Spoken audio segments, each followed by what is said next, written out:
जब जिले के सबसे बड़े अधिकारी डीएम अंजलि वर्मा की मां एक सादे कपड़ों में गरीब औरत की तरह एक बड़े और सरकारी बैंक में पैसे निकालने के लिए जाती है, तो बैंक के सारे अधिकारी महिला को भिखारी समझ लेते हैं। किसी को नहीं पता था कि यह औरत जिले के सबसे बड़े अधिकारी डीएम मैडम साहिबा की मां है। सबने सोचा ये तो कोई भिखारी औरत है और यह इस बड़े और प्रोफेशनल बैंक में क्या करने आई होंगी। इतने में महिला धीरे धीरे चलते हुए काउंटर की ओर जाती है। काउंटर पर एक सुरक्षा गार्ड बैठी हुई थी। बुजुर्ग औरत ने गार्ड से कहा, बेटी, मुझे बैंक से पैसे निकलवाने हैं। यह रहा चेक। गार्ड ने बिना चेक देखे औरत से कहने लगी, तुम्हारी हिम्मत कैसे हुई बैंक में आने की? यह बैंक तुम्हारे जैसों के लिए नहीं है, भिखारी। यह बैंक बड़े लोगों का है। यहां पर बड़े बड़े लोगों के खाते हैं। तुम्हारे जैसी औरत की तो औकात ही नहीं है ऐसे बैंक में खाता खुलवाने की। निकलो यहां से, वरना मार के भगाऊंगी। औरत ने कहा, बेटी, तुम पहले तो चेक देखो। मुझे 5 लाख कैश निकलवाने हैं। यह सुनकर तो गार्ड भड़क उठी। ये कोई मजाक करने की जगह नहीं है। क्या लगता है तुम्हें? तुम मुझे कुछ भी बोलोगी और मैं मान लूंगी। तुम्हारी जैसी औरत की औकात ही नहीं है। और क्या बोला तुमने? 5 लाख? इतने पैसे कभी देखे हैं तुमने अपने जीवन में? जल्दी यहां से जाओ, वरना धक्के देकर निकाल दूंगी। उसी समय बैंक मैनेजर ने अपने केबिन से बाहर झांका और पूछा, कौन है जो इतना शोर मचा रहा है? गार्ड ने तुरंत कहा, कोई भिखारी औरत है सर, जाने का नाम नहीं ले रही है। बैंक मैनेजर गुस्से में बाहर आता है और बिना कुछ पूछे उस बुजुर्ग महिला को एक जोरदार थप्पड़ मार देता है। थप्पड़ इतना तेज था कि वह महिला लड़खड़ाकर जमीन पर गिर पड़ती है। फिर वह मैनेजर सिक्योरिटी गार्ड को आवाज देता है, क्या कर रही हो? घसीट कर बाहर निकालो इसको। पता नहीं कहां कहां से आ जाते हैं ये लोग। गार्ड उस महिला को जबरन बैंक से बाहर धक्का मारकर निकाल देती है। वहां खड़े तमाम ग्राहक और स्टाफ खामोश होकर सब देख रहे थे। किसी को नहीं मालूम था कि वह औरत जिले की डीएम अंजलि वर्मा की मां है और यह सारा दृश्य बैंक के सीसीटीवी कैमरों में रिकॉर्ड हो रहा था। घर पहुंचकर वह महिला रोते हुए अपनी बेटी अंजलि वर्मा को फोन करती हैं और सारी बात बताती हैं। कैसे बैंक में उनके साथ बेइज्जती की गई, कैसे उन्हें अपमानित करके बाहर निकाल दिया गया।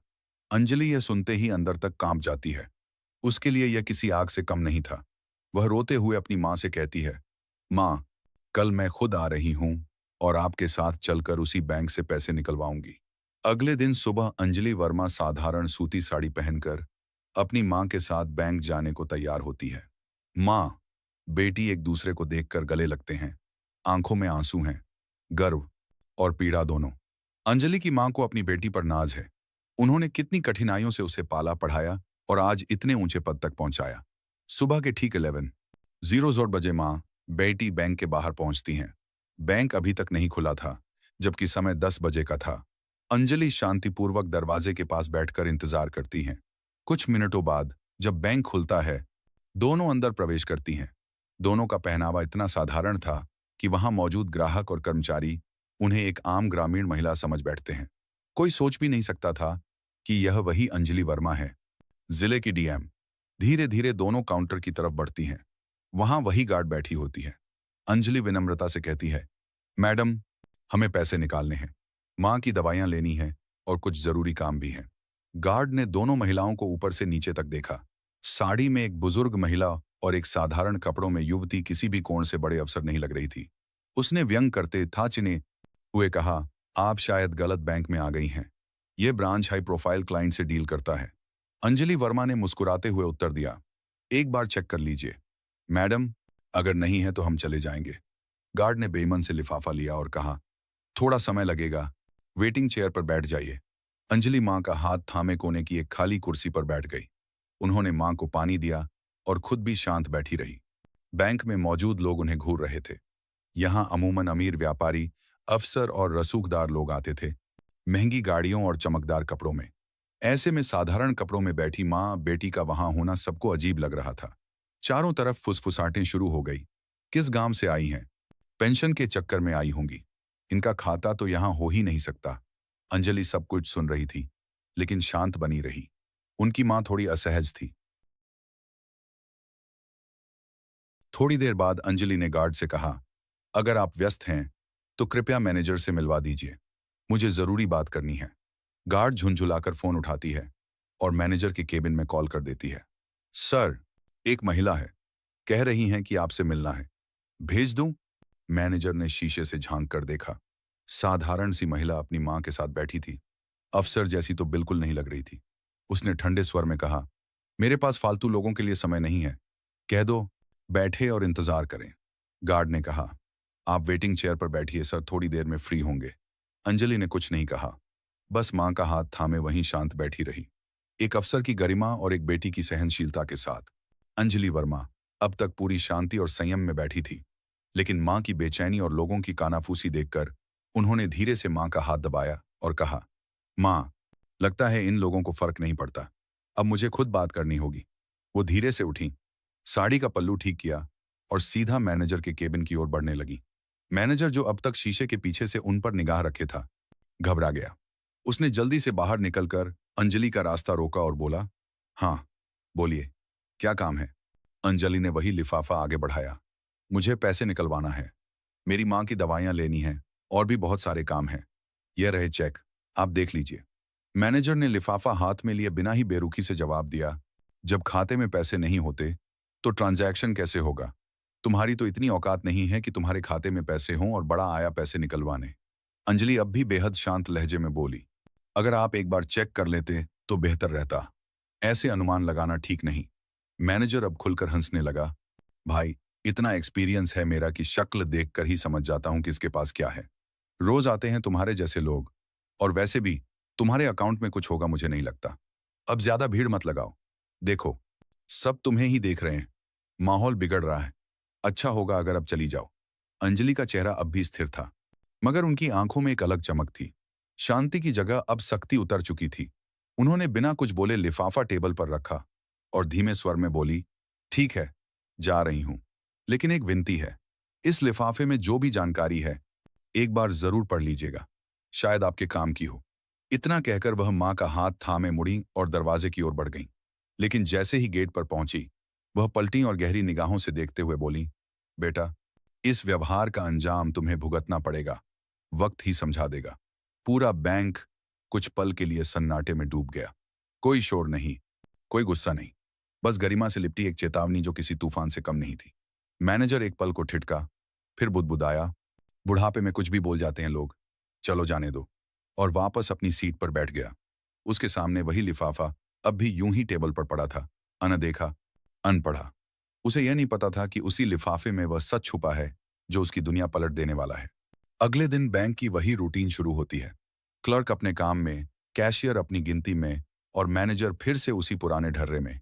लेकिन इस बार एक फर्क था। वही बुजुर्ग महिला जिसके साथ एक दिन पहले अपमान की सारी हदें पार की गई थीं, आज फिर उसी बैंक में दाखिल होती है। पर आज वह अकेली नहीं थी। उसके साथ एक तेज तर्रार अफसर था जो सूट बूट में चमक रहा था। उसके हाथ में चमचमाता हुआ ब्रीफ केस था। उन दोनों के प्रवेश करते ही पूरे बैंक की नजरें उसी दिशा में टिक जाती हैं। महिला बिना इधर उधर देखे सीधा मैनेजर के केबिन की ओर बढ़ती है। मैनेजर पहले तो उसे पहचान नहीं पाता, लेकिन जैसे जैसे वह करीब आती है, चेहरा साफ दिखने लगता है। वही महिला जिसकी सारी फाइलें उसने कल ठुकरा दी थीं, वही जिसकी साड़ी पर वह हंसा था, वही जिसे उसने हमारे जैसे ग्राहक नहीं चाहिए कहकर निकाल दिया था। अब उसके चेहरे पर हवाइयां उड़ने लगती हैं। घबराकर वह खुद केबिन से बाहर आ जाता है। महिला का चेहरा आज आत्मविश्वास और गरिमा से दमक रहा था। वह रुकती नहीं, सीधा मैनेजर के सामने खड़ी होती है और तीखे स्वर में कहती है, मैनेजर साहब, मैंने कल ही कहा था कि आपके व्यवहार का अंजाम भुगतना पड़ेगा। आपने ना सिर्फ मुझे बल्कि मेरे जैसे हजारों आम नागरिकों को नीचा दिखाने की कोशिश की है। अब वक्त है सजा भुगतने का। मैनेजर बौखलाकर कहता है, आप कौन होती हैं मुझे सिखाने वाली? ये कोई आपका घर नहीं है, ये बैंक है और आप यहां मेरा कुछ। महिला उसकी बात बीच में ही काटकर मुस्कुराती है, फिर अपने साथ आए अफसर की ओर इशारा करती है, इनसे मिलिए, ये मेरे विधिक सलाहकार हैं, साथ ही इस बैंक की 8% शेयर होल्डर भी। और यह मेरी मां है जिनके साथ आप लोगों ने बहुत बुरा व्यवहार किया। एक क्षण के लिए पूरे बैंक में सन्नाटा छा जाता है। सभी कर्मचारी, ग्राहक, यहां तक कि दरवाजे के पास खड़े सुरक्षाकर्मी भी स्तब्ध रह जाते हैं। मैनेजर के चेहरे का रंग उड़ जाता है। वह कुछ कहता उससे पहले ही डीएम अंजलि वर्मा फिर बोलती हैं, तुम्हें बैंक मैनेजर के पद से तत्काल हटाया जा रहा है। अब तुम्हारी पोस्टिंग फील्ड में की जा रही है, जहां तुम्हें रोज आम जनता से मिलकर रिपोर्ट बनानी होगी। अंजलि वर्मा ब्रीफकेस खोलती हैं और 2 दस्तावेज निकालकर सामने रखते हैं। पहला, मैनेजर के तबादले का आदेश। दूसरा, कारण बताओ नोटिस, जिसमें लिखा था कि आपका व्यवहार बैंक की नीति के विपरीत पाया गया है। मैनेजर अब पूरी तरह पसीने पसीने हो चुका था। कांपते स्वर में कहता है, मैडम, मुझसे गलती हो गई थी। मैं शर्मिंदा हूं। कल की बातों के लिए दिल से माफी मांगता हूं। अंजलि वर्मा की आंखें अब भी स्थिर थीं, पर आवाज में वह न्याय था जो किसी अधिकारी की पहचान होता है। माफी किस बात की मांग रहे हो? क्या सिर्फ मेरा अपमान किया था तुमने, या उन तमाम ग्राहकों का जो सादगी से आते हैं पर तुम्हारी नजर में केवल कपड़ों से आंके जाते हैं? क्या कभी बैंक की गाइडलाइन पढ़ी है तुमने? उसमें साफ लिखा है, हर ग्राहक समान है, कोई अमीर गरीब नहीं होता, और जो भी कर्मचारी भेदभाव करेगा उस पर कार्रवाई की जाएगी। फिर एक क्षण रुककर उन्होंने सख्त स्वर में कहा, मैं चाहती तो आज ही तुम्हें निलंबित कर देती, पर मैं एक मौका दे रही हूं खुद को सुधारने का। अगली बार तुम्हारा नाम नहीं, तुम्हारी पहचान मिटा दी जाएगी। फिर उन्होंने बैंक की सुरक्षा गार्ड को बुलाया। गार्ड डरते हुए पास आई। उसकी आंखों में आंसू थे। कांपते हाथों से बोली, मैडम, माफ कर दीजिए, मुझसे बहुत बड़ी गलती हो गई। आगे से कभी किसी को इस तरह नहीं समझूंगी। अंजलि वर्मा ने उसकी ओर देखा, फिर कहा, कपड़े देखकर किसी को छोटा मत समझो। जो सीख आज मिली है उसे जिंदगी भर याद रखना। बैंक का पूरा स्टाफ अब नजरें झुकाए खड़ा था। उन्होंने सबकी ओर देखकर कहा, पद से नहीं, सोच से इंसान बड़ा होता है। जो इंसानियत को समझे वही सच्चा अधिकारी होता है। यह कहकर अंजलि वर्मा अपनी मां के साथ बैंक से बाहर निकल गई। बैंक में कुछ पलों का सन्नाटा छा गया। फिर एक एक कर सबने एक दूसरे की ओर देखा। सबकी सोच बदल चुकी थी। उस दिन के बाद बैंक का माहौल बदल गया। अब हर ग्राहक को सम्मान मिलने लगा। किसी की साड़ी देखकर उसे गरीब नहीं कहा गया, और सभी के दिल में यह बात बैठ गई, कभी मत समझो किसी आम आदमी को मामूली। अगली बार वही तुम्हारे सामने खास बनकर खड़ा हो सकता है। तो दोस्तों, यह कहानी हमें यह समझाती है कि किसी को भी उसके पहनावे या सादगी से कभी कमजोर मत समझिए। हो सकता है वह इंसान आपसे भी कहीं ज्यादा ऊंचे पद पर हो। हर इंसान को बराबर सम्मान देना चाहिए।